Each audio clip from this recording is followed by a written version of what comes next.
Hi, I'm Carolyn Priester-Jones. Welcome back to the Garden of Eden. We learned in previous episodes how easy it is to travel with the Bible as a time machine, either going all the way back to the beginning of time or zipping out to the future.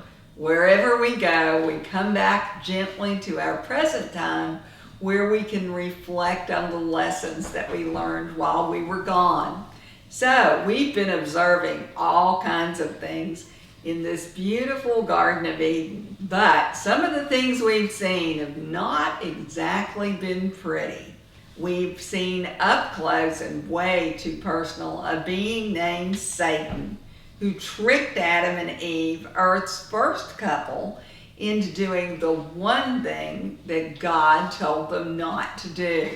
And we've been discussing how Adam and Eve ended up in the mess that they did and looking at how we can avoid making the same mistakes. In our last episode, we were observing how Satan can trick us into believing that if we do some evil for a good cause, then it will somehow turn into good. But after trying that approach, then you'll find that you have to keep doing a little more evil, just a little, to take care of the evil that resulted from the last thing that you did.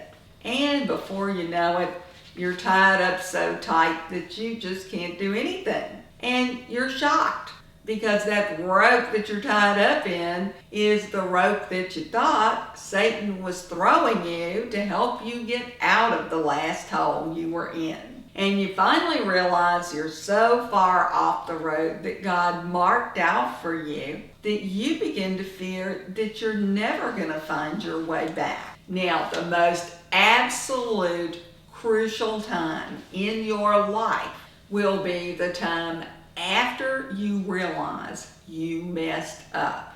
What you do next will determine whether you are closer to heaven on earth or hell on earth. And Satan knows that. He would like to invite you to hell. Well, actually, not so much as invite you as drag you. But remember, he always wants you to think that you made the choice. Now, after messing up, you might not be sure that God's really on your side, but at least you got your buddy Satan. He's there with you, and he's got his faults, but hey, he never failed to provide entertainment. He knows a lot. He's always got an idea of what to do next. He's handsome. He's a laugh a minute, and he can at least make you forget your troubles. You don't really plan to go to hell, but after all you've been through, you wouldn't mind taking a break at the bar on the road to hell. You plan to get back on the regular road after that, but then you discover something is more than wrong. This bar isn't like any other bar you and Satan have gone to. This seems more like some kind of court. And Satan, who was your good buddy before you made the choices that you did, has suddenly morphed into the worst prosecuting attorney you've ever seen. And he seems determined to send you to death row. Not only that, but it seems he's already got the jury on his side too. They all agree you are guilty. What happened? You can't believe the things he's saying to you.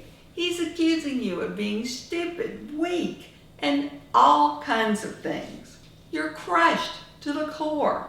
Not only because your buddy is saying these mean things about you, but also because you're so miserable and so lost that what he's saying actually seems true. You start to believe what he's saying. I am guilty. Well, this is a good time to look at those road signs from last week. Remember, this one is the one that Satan wants you to believe. He wants you to believe God is a liar and Satan tells the truth. But the one to look at that is the truth is Satan lies and God is the truth. But it's really hard to focus right now because Satan just keeps yelling at you and calling you names. And speaking of names, today we can add another name to the list of Satan's names. He is the accuser. He accuses you privately, he accuses you publicly, and he is nervy enough to even accuse you in front of God. Now, the good news is God knows you, and God knows Satan. So he's not having that, he's not believing that. Revelation 12:10 tells us that one day Satan will be punished for his actions. But that day is not this day. But just so you know what it says, and we can see who Satan is and what will happen to him, let's read Revelation 12:10 together.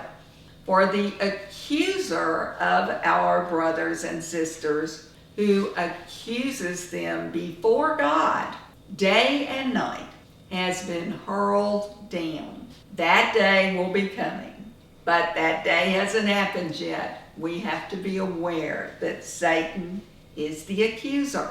So, is Satan accusing you, A, just to make you feel bad, or B, is there a more sinister reason?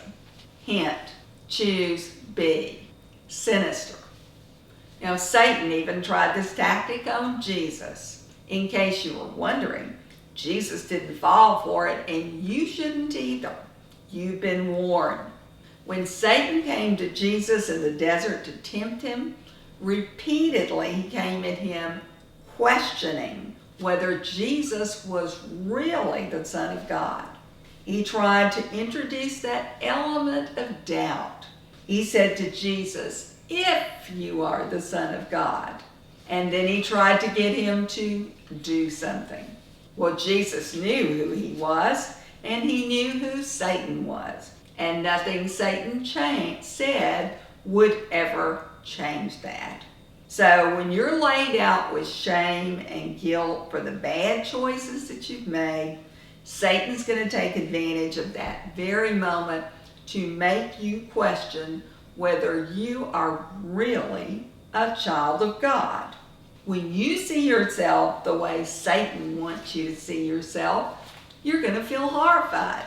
You might want to just cover yourself up so nobody knows what you're really like underneath.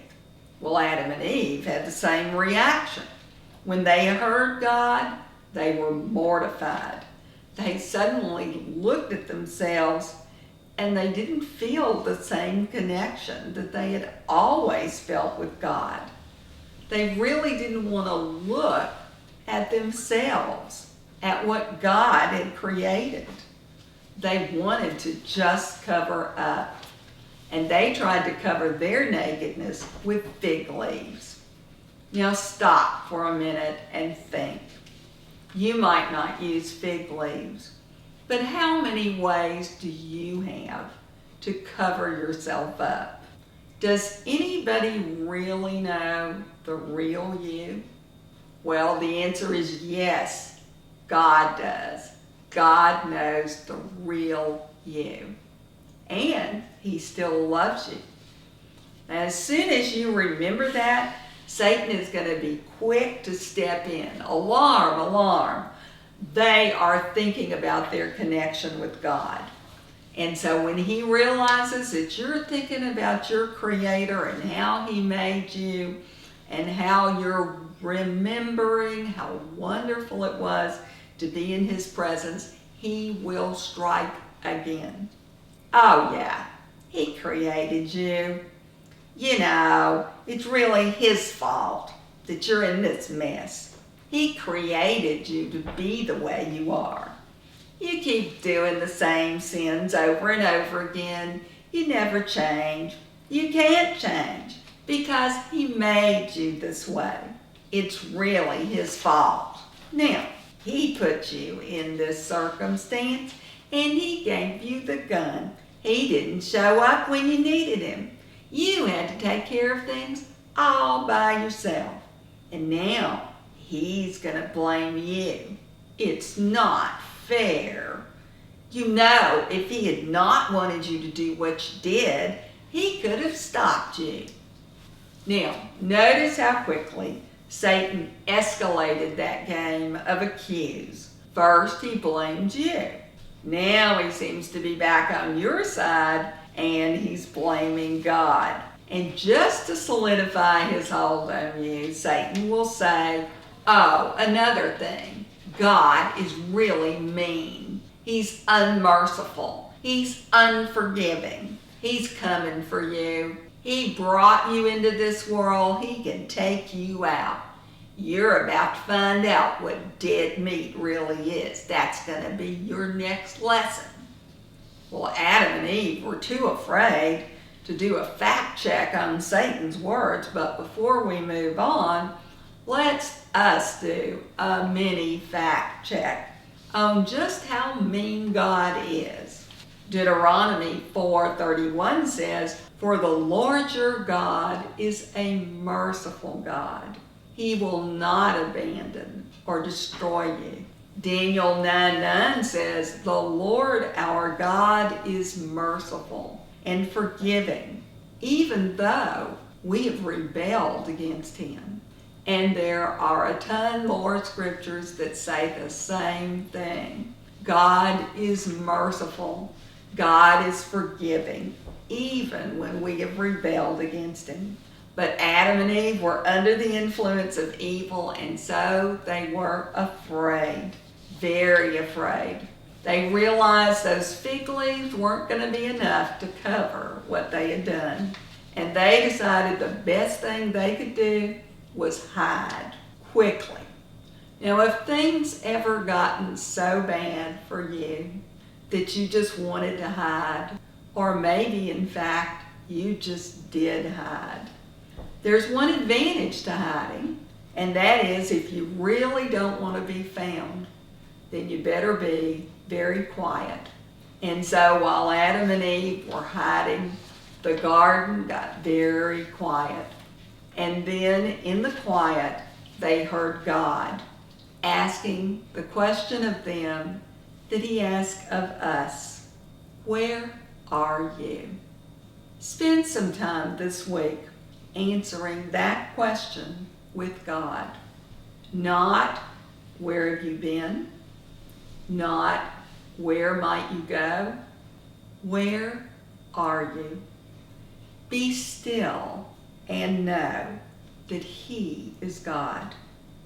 Realize the wonder that God knows you completely and that he still loves you. Feel his love for you. Hear him asking you in love, not in accusation, but in love. Where are you? If your answer is, I don't know, I think I'm lost, then you'll be encouraged to know that what he would say to you is, you're not lost. You're with me, and I know where we are. Let's go home. Next time we're going to talk about the knowledge of good and the source of all good, who is the way, the truth, and the life that you've always wanted. I'm Carolyn Priester-Jones, and I'll see you right back here in the Garden of Eden the next time when we listen in on the heart-to-heart conversation that God had with Adam and Eve and Satan. I'm looking forward to seeing you next time. Now, if you would like more information about my books, these videos, my tweets, my blog, then I invite you to explore our website at www.christianreading.com/cjones. I'll see you next time.